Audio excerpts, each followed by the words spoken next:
Reka tubasuhuze abadukurikiye mwese inshuti zacu bari hirya no hino ahatandukanye nk'uko mubimenyereye usanga tuganira, rero twongeye kugaruka kandi ku biganiro byacu nakagaruka.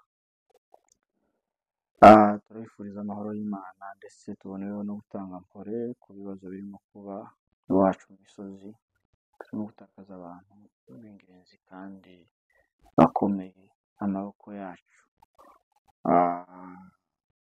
Rero tubahaye pole kandi Imana ibahaye gukomera no guhumurika. Mukomere mwihangane, Imana ifite umugambi kuri twebwe. Twongere twakire n'abandi badukurikiye bashobora kumva ururimi rwacu dukoresha, turabakiriye. Imana ibahe umugisha. Rero tukaba turi kumwe n'umutumirwa wacu nk'uko bisanzwe n'ubundi, ndibaza ntabwo ari umushitsi, yamaze kuba umusangwa mu rugo, umuntu tumenyereye, akomeje kutugezaho ibiganiro bitandukanye kandi bishobora gufasha ubuzima bwacu bwa buri munsi. Rero kaze turakwakiriye Felix.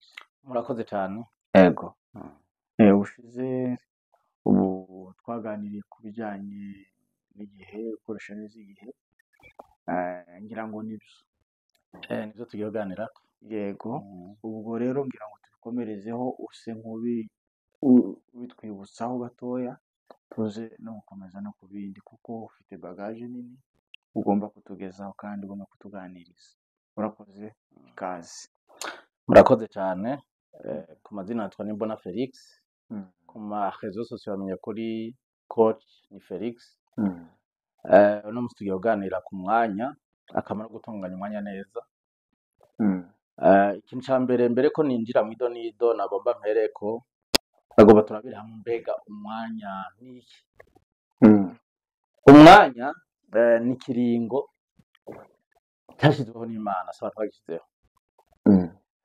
Mpere ku kiringo no kwita gitoya, icyo no kwita umunsi. Imana yarashyizeho ibiringo bitandukanye, ariko hari ikiringo yashyizeho cyitwa umunsi, ufise amasaha 28. Aya masaha 28 Imana yaragabuyemo, yarashyizeho ijoro, irashyiraho n'umurango bamwe bita umutaga. Ngomba kugaruka ku kintu cyitwa amasaha. Abantu bose baba ku isi yose, abato n'abakuze, turanganya ayo masaha ni 28. Nako mvuga rero uno munsi tugiye ku kamaro ko gutunganya umwanya neza. Ayo masaha 28 twese dufise angana, ikibazo cyatunganya gute. Hari umuhinga yitwa Brian Tracy yavuze mu Cyongereza ngo time as money, you can waste it or invest it. Yavuze ati amafaranga cyo kimwe n'umwanya, urashobora kubitakaza cyangwa ukabizigama cyangwa ukabyinvestisa neza. Ikintu ngomba kuvuga gikomeye n'akahe gaciro k'umwanya. Kugiye cyose tutaratabura agaciro k'umwanya, ntituzomenya kutunganya neza nkuko turi kutubiganira. Ngerageje kuvuga umwanya, bamwe bavuga ngo umwanya n'amafaranga, time is money, abongereza cyangwa rota egarage. Bivana n'icyo bafatiyeko. Bavuga ati iyo ntakaje umwanya mba ntaye amafaranga. Ariko je novuga nti time is life, umwanya n'ubuzima. Kuko iyo utakaje umwanya hariho ubuzima, hariho ikintu kinini mbona ubutakaje. Umufaransa avuze ngo le temps perdu ne revient jamais. Iyo utakaje umwanya ntugaruka. Ariko iyo utakaje amafaranga, bamwe bavuga ngo rutagararaje. Ndashaka gutakaza miliyoni no munsi, ejo nkunguka miliyoni 10. Nkaronka yarenze amwe natakaza. Ariko umwanya ni natakaza isaha, ni natakaza umwaka, nta namwe zose guhurira. Nukuvuga bavuze ngo le temps perdu ne revient jamais. Umwanya utakaye ntugera ugaruka. Bisigura yuko umwanya utakaye uratakaye. Kubera iki? Mvuze ngo umwanya ungana ubuzima. Nukuvuga wowe tuko turagana no munsi. Ni nadakora mutsa tukamana isaha cyangwa amasaha 2. Cyangwa tukirirwa no munsi wose. Nukuvuga naguhaye umwanya uwo munsi ungana n'igice cy'ubuzima bwanjye, ni nk'uko nukata ku buzima bwanjye nkaguhereza. Nimba Imana yangeneye kubaho imyaka 90, 80, 50, hariho ikintu nakuye ko natakaje, kuko uwo mwanya hari ikintu nateza kuwukoramo, kandi ntakiwukozemo ntaho tuzoshobora guhura ngo ndagikore nzokora ibindi. Rero umwanya ni ikintu cy'agaciro kininiya, iyo ugitakaje ntushobora kukironka. Hanyuma ikiremwa muntu ntigifise imyaka myinshi yo kubaho, n'abantu bake bashikira imyaka 100. Ikibazo kukubaza, mbega n'Imana nimba yarampaye uwo mwanya izombaza nakoresheje gute? Ni ukuvuga nateza gukoresha umwanya muto mfise wo kubaho ku isi pour impact, kugira nzane impinduka mu kibano canje, kugira ngo ngire izo mpinduye mu buzima bwanje. Ikibazo rero gisha kihaba ni ikihe? Uzohura n'abantu bakubwira ngo mbega umunsi ko ritarenga, mbega amasaha ko atavasa, kubera iki ntagira icyo akora, ntazi kumanaginga, ntazi gupanga umwanya wiwe neza. Nico gituma jiyo mbonye umuntu bivanye n'ingene apanga umwanya wiwe, ingene upanga umwanya wawe birangana ubuzima ubaho. Iyo upanga umwanya nabi, ubuzima wawe buba ubuzima busanzwe. Iyo uzi gupanga umwanya neza, ubaho ubuzima. Sinzi ko urabona nk'abantu novuga bateye imbere mu mutwe, abantu bakomeye n'abantu udapfa kuronka umwanya ushakiye. Urashobora kumara n'igihe umunsi abarandevu utarayironka. Kubera iki? Arazi agaciro k'umwanya, arazi niyatakaza umwanya, si ukuvuga ko atawufise, ahubwo awukoresha aravye ninde tigire duhure, ni igiki ngire nkora, eske biri prioritaire? Rero umuntu aguha umwanya serio y'akamaro abona gukurako. Ikindi novuga gikomeye ku bintu by'umwanya, novuga ikintu nokwita ibisuma by'umwanya. Kuko ikintu cy'agaciro cyose kiragira intambamyi, kiragira n'ibisuma. Nimba abantu bashobora kwiba amafaranga, nuko baza amafaranga afite agaciro. N'umwanya rero aho burusha agaciro amafaranga, hari ibintu ushobora kwiba uti nibiye. Uno munsi hari ibintu bishobora kudusamaza, nk'abantu benshi turasamazwa n'amarezo sosiyo, ugasanga uri kuri rezo sosiyo amasaha menshi cyane. Umunsi turushaho gusamazwa n'amarigara, amarigara akunda kuvuga ku bajene ariko n'abakuze hagiye barayagira. Ugiye kuraba mbega nyamarigara bariko yakora mu iki. Uno munsi turushaho gusamazwa n'amateleviziyo, televiziyo ugasanga yagutwaye umutwe uri ku mafilme atandukanye. Uno munsi turushaho gusamazwa nico no kutaro social, ugasanga turiko tubaganira abantu bakuze. Ikibazo gisha kiza rero, mbega ivyo mvuze byose ni bibi? Si bibi, bivana n'ingene bikoresheje. N'iryari bibi bisuma, n'iryari bitabi bisuma. Urashobora kuja kuri rezo sosiyo uri kuriga ikintu kigufasha, canke uri kurakora amarezo sosiyo y'abantu bayakorera ko ibintu bikomeye bagatera n'imbere. Urashobora kuraba televiziyo uri kuraba documentaire cyangwa ikindi kintu ushobora gufasha mu buzima. Urashobora kwicarana n'abantu muri mwe no kwitirigara muri ko muganira ibintu byohindura ubuzima bwanyu. Urashobora kuja muri sociale, dufate nko mu kabare, ugiye guhura n'umuntu muganira ibintu by'ubuzima cyangwa proje. N'iryari bibisuma rero, mbega ko wirirwa kuri YouTube, ko wirirwa kuri Facebook, ko wirirwa kuri TikTok, ko wirirwa kuri uraba ibiki? Ni ibintu buraba ata valeur ajoute, ata kintu bikungura mu bwenge bwawe, bituma hari ikintu gishasha ukunguka mu buryo spirituel, mu buryo financier, mu buryo physique n'ibindi byinshi bitandukanye. Cyakubera igisuma cy'umwanya. Nimba abantu mwicarana kwirigara ata cyimviro kizima bakungura, muganira abantu, muganira ama evenement, ata amayide muganira. Sizo bavuze ngo les grands hommes discutent les idées, les moyens discutent les événements, les petits hommes discutent les personnes. Ivyo rero biroroshe kumenya mbega abantu muganira ni bande, kuko muganira murasa. Yego. Niwe gena n'ibisuma bitanu uri ca gatandatu, niwe gena n'abamaraya batanu uri wa gatandatu, niwe gena n'icabwege zitanu uri wa gatandatu, niwe gena n'abakunda gusenga batanu uri wa gatandatu, niwe gena n'abitanye batanu uri wa gatandatu. Kubera iki? Abo mugendana barakwe influence. Ikibazo abantu mwicarana muri iryo rigara, abantu mukunda gutera manakeshi, ni igiki bakungura. Igihe uzosanga ahubwo muri hahandi cyangwa usubira inyuma, hunga uhindure abantu mugendana.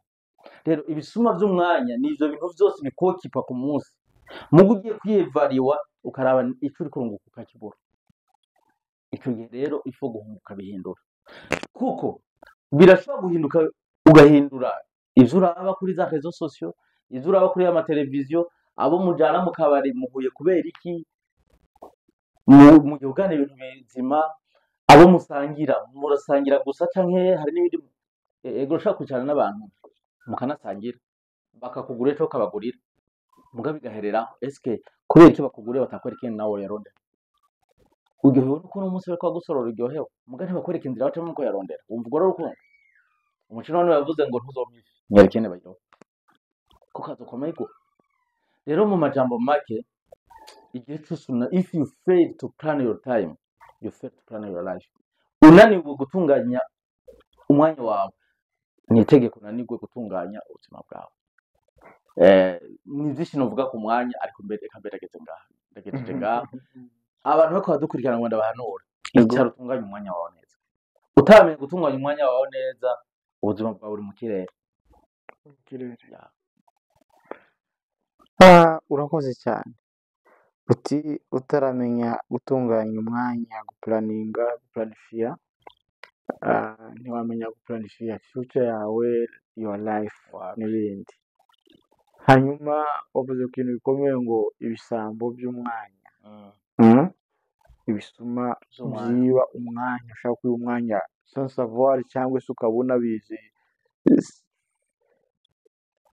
Donc ari igihe twibwa tuzi ko ni gakeya, tuzi ko turimo kwiga umwanya, wowe uzi ko hari icyo urimo urakora. Kuruta uje kureba ugasanga nta kintu waganyije muri icyo cya kintu. Hanyuma rero niki ubona uyu munsi twahindura twakora, kubera ko turi mu biturangaza byinshi kandi zose siko bidufitiye akamaro. Mubane bibiri byose ntabwo bidufitiye akamaro. Twahindura iki kugira ngo uze kuba umuntu ufite discipline, witoza gutuhera hehe, wakora iki? Kuko umwanya birangujerwa mu kuba ufite discipline yo hejuru cyane, sibyo? Niki umuntu ashobora gukora? Ni ikintu usanga ari ikintu cyananiye abantu benshi, kandi kubera kutunanira tukabyegeka ku bazungu ngo nibo babishoboye. Twebwe twigira abantu nyine basi ntibitureba. Donc dukomereza muri ico kigare, muri uwo murongo ati abanyafurika se siko kwacu, nicyo cya ubundi kibyica. Ariko se kugira ngo umuntu afate umurongo mwiza ngo kubaha igihe no kuwujera umwanya, ukora iki? Ingamba ni zihe umuntu yakora? Icyambere ubuze ikintu gikomeye cya discipline.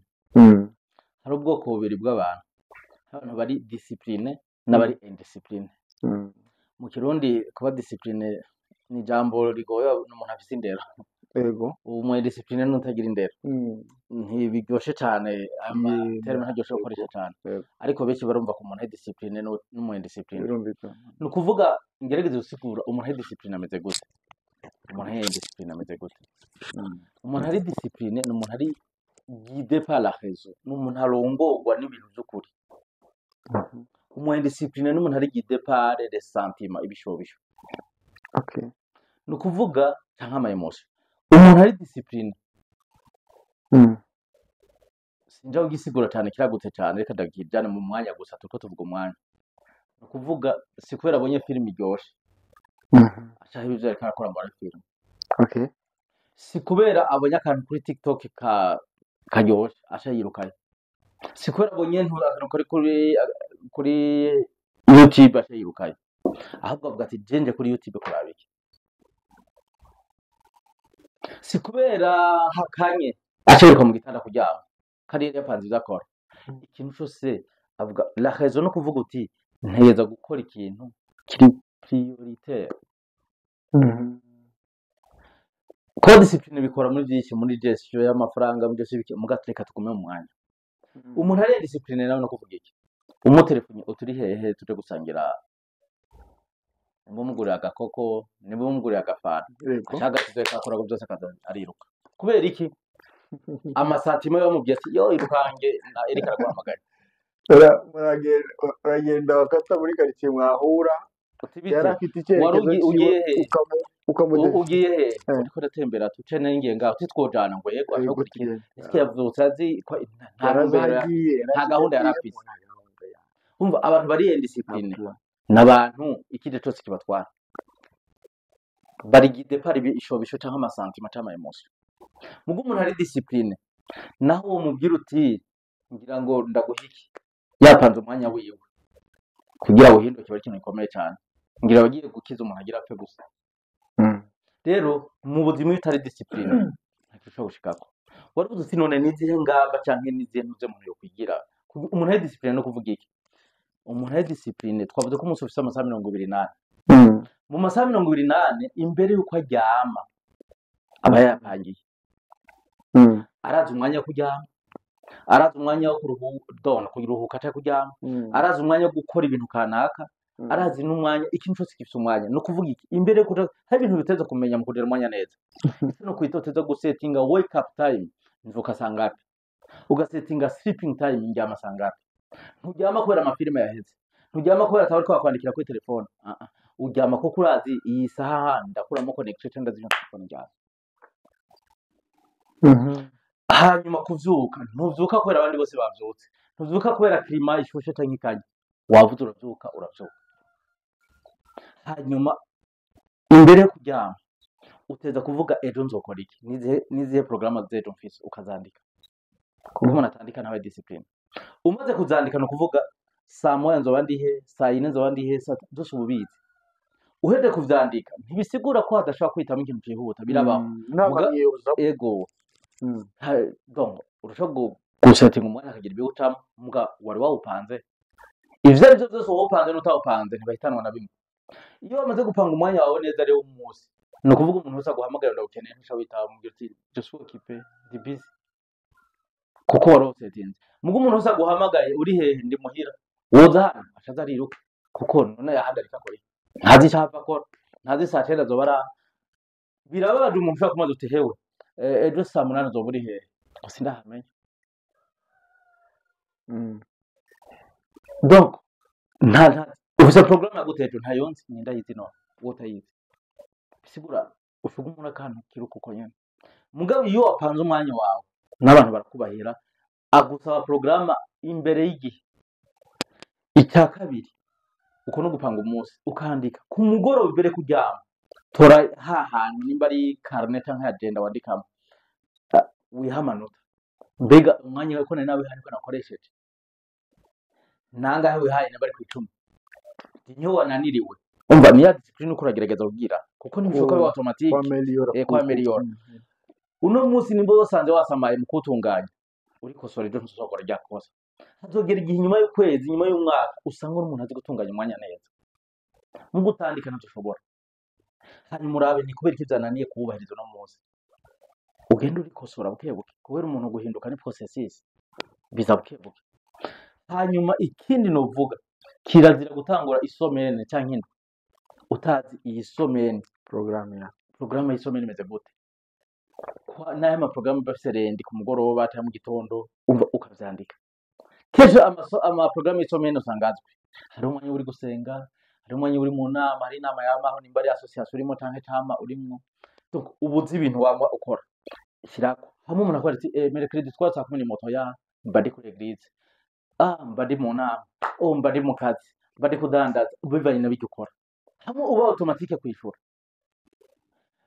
uhejeje gupanga isomene imbere y'ukwezi gutangura uteza kwiha naye ama event mufise mu kwezi nihe ntumbero ufise ukwezi ivyo byose ukandika ntango nk'uturi mu kwa kabiri kirazira yuko kuzohera 28 kireze ko 28 igera utagira playa ya gatatu sino none zo kuyevara muri uko kwezi kwa koziki iyo ndiko ndigisha vision abantu ndababwira utezogira vision ico bita a long term y'umwanya muremure cyangwa court term none nimba uri haye vision ya 2025 wibaza ko urayigira yose ande hari mugabo urayisiba division amezi 12 sikintu ukora umunsi umwe kuko vision gira ishike ko n'utuntu duto duteranya janvier zokora iki february zokora iki donc ufuyigabura mu mezi 12 none wumva umuntu atazi icyo azokora Fevrier, atazi icyo azokora Mars, atazi icyo azokora Avril, atabipanga, wumva azokora vision y'umwaka. Byose bigaruka hehe? Gutunganya umwanya. Nabyo gutunganya umwanya ni gutunganya ubuzima. Rero uheje gutunganya ukwezi n'umwaka barawutunganya. Ubu nyine turiko turavuga ndazarira ko badukurikira. Uwo mufata hote nyereka ahantu handitse ama objectif yo kuzorealiza muri 2025. Gasanga ntayatse. None mu kirundi bakuca umugani ngo utazi yaje ntazimira. None nk'ubunye utazi kugiye town muri ville. Urashobora usanga wakase wagiye Kiseriyane kubera iki? None niwiro tuvuge Kiseriyane uzobona ko azimiye. Ntawari uziroye. Mugo umuntu yagiye ville ashitse ntavuga ati nazimiye. Rero n'umuntu atagira intumbero y'ubuzima ikije cyose kiramuhitana. Kandi turi muri gestion y'umwanya twibuke ko yuko kugiye dufite imyaka mike yo gukora ku isi. Ugiye kuraba kuva ku busa ku mwaka ubusa gushika ku myaka nka 20. Nta na kimwe uri kurakora. Benshi bari mu mashuri bari mu biki. Nta kintu uri kurakora kiri productive kizana umusaruro. Uba gusango benshi baheza amashuri mu myaka ingana dufate 25. Dutangura 25 dufate ko utamwe gukora. Wibaza ko uzoshikana imyaka 60 ugikomeye cyane. Ufata hagati ya 25 na 60 hari imyaka ingana. Ni mike cyane. None inyuma y'imyaka 60 baza kuzobwishoboye gukora. Rero no kuvuga umwanya tutezogira kurse tukiruka. Ufise umwanya muto wo gukora para poro ufise no kuba. Waruze ko imyaka ufise kuba atari ukora. Ukora mike para poro izoba. None uzotegura kazoza kawe gute? Uzotegura kazoza kawe kabana bawe gute cyangwa kurungano rwawe rukurikira gute? Bimwe twavuga abazungu bategura ngira n'ivyabuzukuru n'abuzukuruza. Rero turakwiye guhindura mentalite, guhindura ivyumviro. Tukiruka n'umwanya. Tukawukoresha neza kuko ntugaruka twabivuze ugiye. Ubutakaje uraheze. Rero chance ufise n'ubunyene. Hane twashizemo imyanya y'itakaruko, ntitwashizemo imyanya tuvuze ngo ufise nk'imyaka 20 yo gukora. Waza ko bifise yose. Ukuramo amasaha yo kuryama waza ko sigaje ngana. Ukuramo amasaha mara misengero gusanga waza ko sigaje mwangana. Ukuramo amasaha uzogwara ukagwara waza ko sigaje mu masanga. Ukuramo amasaha uzodakora mu kanya. Ukuramo amasaha uzokora mwiki. Uja gusanga imisi yaka yo gukora ni mike cyane para pora imyaka umuntu akora ku isi. Iyo usamaye rero kuva ku isatana kimushitseko.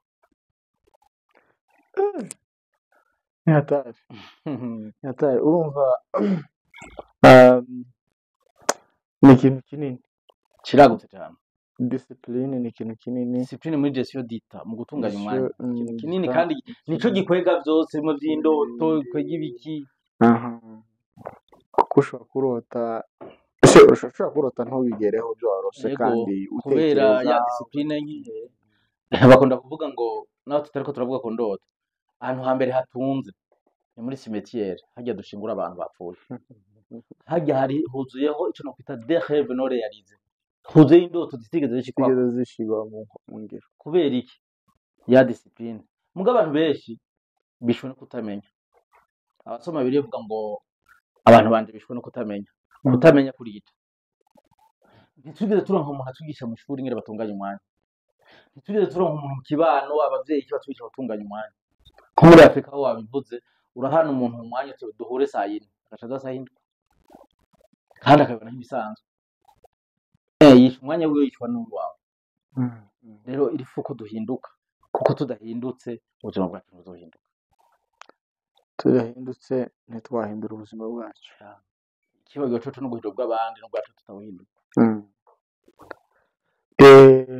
Imbogamizi cyangwa ingaruka mbi ziri mu kutubahiriza umwanya no kutajera umwanya n'izi.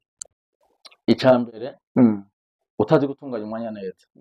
Ubuzima bwawe bwose uzobaho ubuzima buto cyane busanzwe. Uzobaho ubuzima budashika ku ndoto. Nubwo nazifise ubu nazifise. Nukuvuga iyo utazi gutunganya umwanya bizokunana gutunganya ubuzima bwawe. Nta bintu binini uzoshikako. Kandi uzosanga uri danger public. Danger public no kuvuga hari abantu ugirira nabi. Nakubwiye no utazi gutunganya umwanya. Ejo uzovugana hari abantu muzovugana mu nama. Dufate ni inama y'abantu 20. Ni wowe ugirisha inama canke ni wowe hari ibintu bakwiteze ko ndakuzana. Bashaka kurinda amasaha 2. No kuvuga wivye ubuzima bw'abantu 20. Nibo bivye amasaha 2. Wabivye ishufugwiza n'abantu 200 urumva abantu ugiriye nabi abantu 200 yumvira imiryango batunze no kuvuga je muntu atubahiriza umwanya ndamona hatanje public ni ikintu gikomeye ubona ushaka kureyariza ibintu bawononye ubawononye ibintu byinshi cyane kubera kutubahiriza umwanya hari ibintu bishobora gukoreka muri uwo mwanya mutoya rero umuntu adatunganya umwanya ari mu kutamenya guteye ubwoba bigirira nabi we bigira nabi mukikuje kandi bituma atahagera kure mu buzima uzura abantu bose bageze kure mu buzima ikintu cya mbere kibaranga bari correct ku mwanya uzugumbu birabe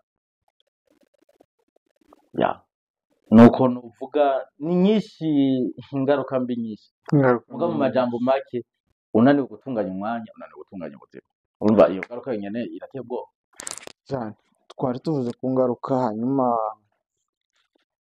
success z'umuntu ubahiriza igihe akenshi iterambere rye rirangwa n'iki kibimugezaho iyo ubahiriza umwanya ukubyarira iki ukora ibintu byawe neza twumvise kare ibisuma by'umwanya cyangwa ama distraction cyangwa ibisamaza ibyo usanga aho byavuyeho mu buzima hari ubwoko hari ibintu bibiri nagomba mvuge hari icyo bita les priorités na resilience les priorités ni ibintu bikenewe kandi byihutirwa resilience ni ibintu bishobora kuba bikenewe baba byihutirwa muga bidakenewe cyane erega hajya navuze ngo gutunganya umwanya no kuvuga urashobora gusanga hari ibintu ama programme ashika 10 akurindiriye ku munsi ukugenda urasimplifya ugasanga usigaranye abiri kubera ko ibimwe bikwemwe n'ibikuremo baravya akamaro kazo urashaka umunzana priority none umva ko uzoburi gukora ibintu byiza gusa kandi biri benefique bizana ingaruka nziza bizana inyungu kurusha fa gukora ibintu byose bije kurusha fa gukora ibyo abonye hafi kandi rero tubahiriza umwanya abantu bakwexploiter ushaka wese aragukoresha ibyo ashatse kuko uri rapporter de tout le monde uri disponible je ndubaha muntu usaba umwanya akavuga ati sha biragoye je simbura umwanya nuko hanyuma ikindi naco umuntu yubahiriza umwanya ukazona umuntu aguhaye umwanya ari umuntu asanzwe yubahiriza umwanya aba yakubasha yego kuko je kugira ndaguha umwanya hari cyo ndavuga kubera iki nakandi amuhaye umwanya ni iki tugire tuganire ni iki tugire dukorane no kuvuga ndawuguha par rapport ya valeur yawe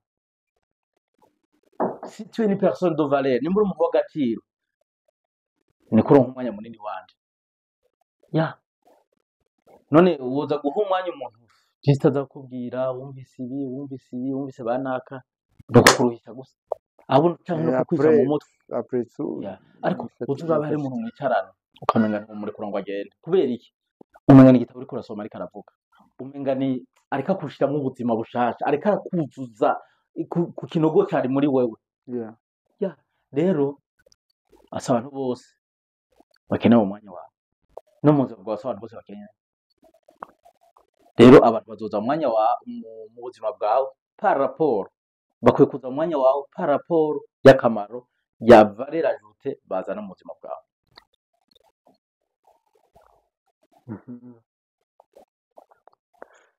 icyo kirumvikanye abadukurikiye rero numva kijanye n'umwanya ikintu gisobanutse basobanuye kandi bavuga ibintu bigize ubuzima bwa buri munsi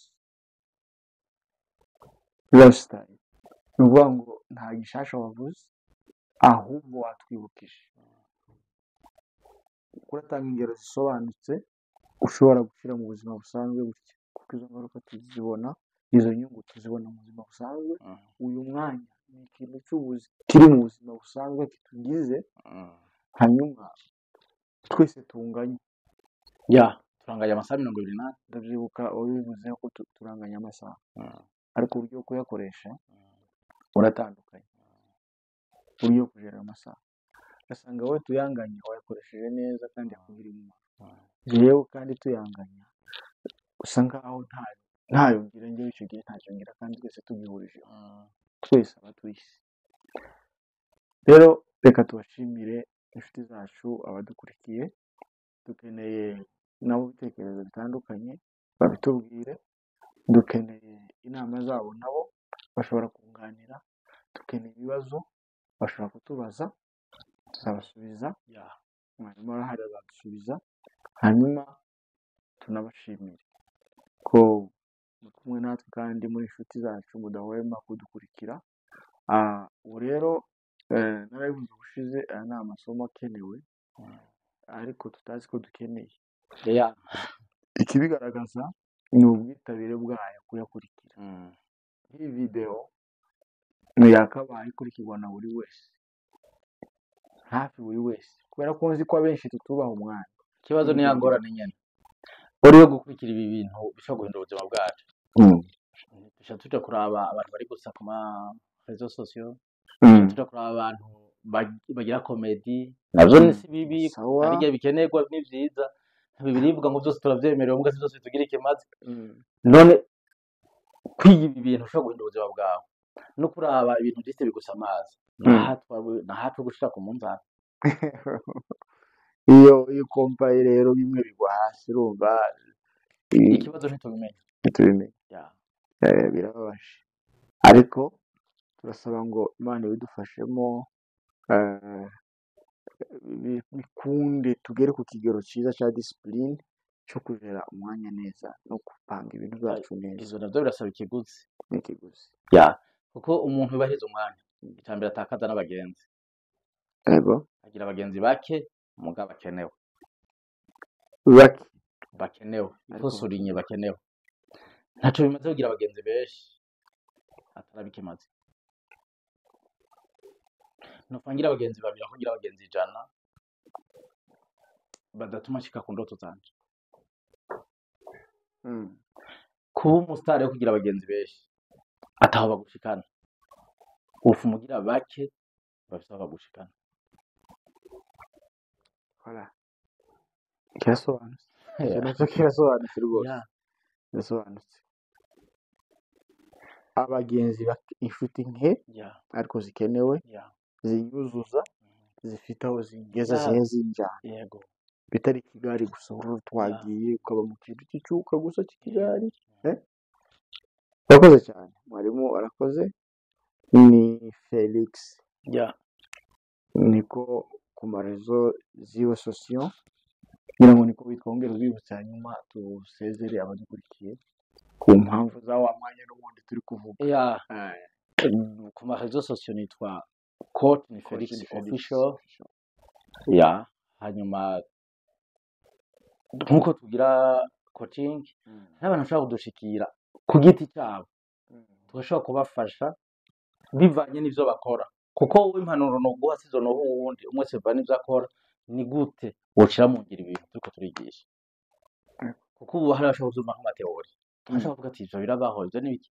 Muga iyo twicaranye ugasanga kumbe birakunda, nigere umuntu ashobora kubipratika, n'amama niwe umuntu ashobora gukoresha mu buryo bwo kwandika, kuko ikintu kitanditse n'ikibaho. Abafaransa bavuze ngo les paroles s'envolent mais les écrits restent. Amajambo araguruka mugabo icyanditswe kikuma. Urakoze cyane. Abadukurikiye reka tubashimire, ni kuri Musunga Media TV. Hanyuma rero ibiganiro byacu nakagaruka. Mugira amahoro y'Imana. Shalom, ciao.